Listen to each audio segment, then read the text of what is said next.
welcome to Stories of Chazal. We are continuing with part 2 of the story of Yehuda Antosi.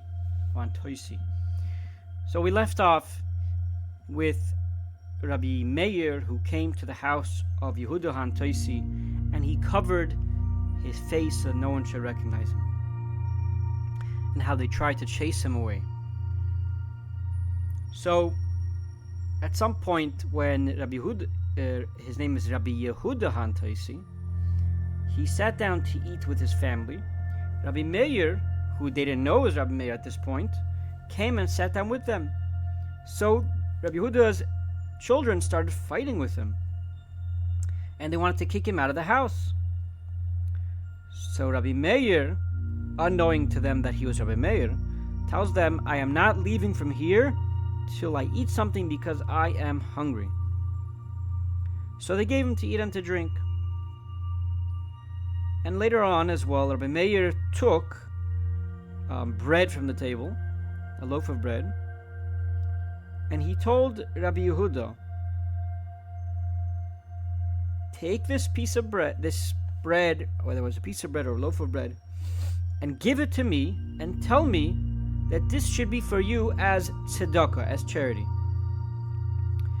So Rabbi Yehuda responds, "It's not enough that you ate and you satisfied yourself, but now you want more?" So what did Rabbi Meir do? He put out the candle, extinguished it, and he removed the veil that was covering his face,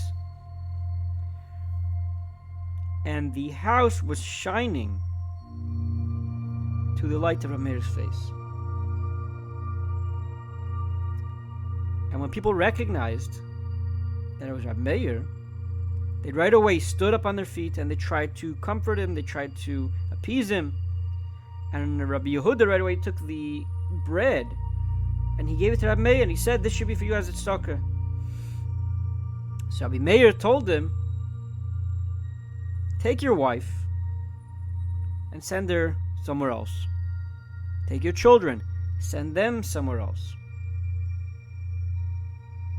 And your sons rather. And your daughters, kick them out of the house."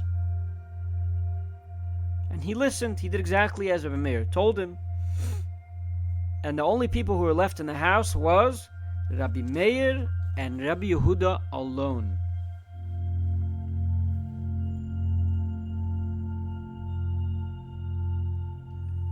So time passed, and we're talking already later in the day, when it was 2 hours into the night. Rabbi Meir went to the river where the snake was stuck because Rabbi Meir decreed upon him not to move. And at this point, Rabbi Meir, what he did was, he, so to speak, untied. He let the snake loose.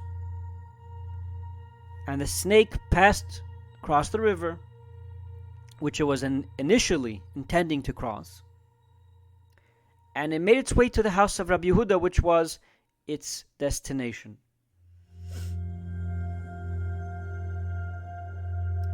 And Rabbi Meir, who happened to be there that night as well, because he was planning on staying with Rabbi Yehuda, Rabbi Meir had to go and relieve himself to use the restroom.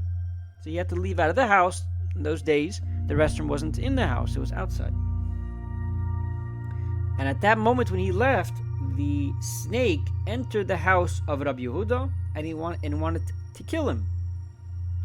So immediately when Rabbi Meir entered the house, he saw the snake. He said, "What are you doing here?" So the snake responded, "The God Almighty sent me to kill Rabbi Yehuda and his family members." Rabbi Meir asked him why.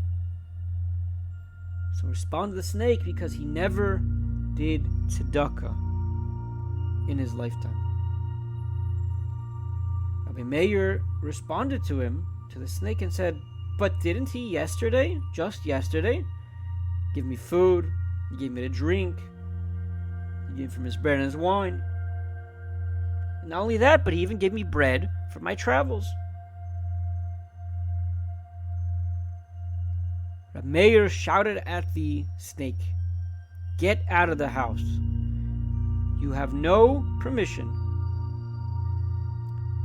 to do anything to Rabbi Yehuda, to do anything bad to him."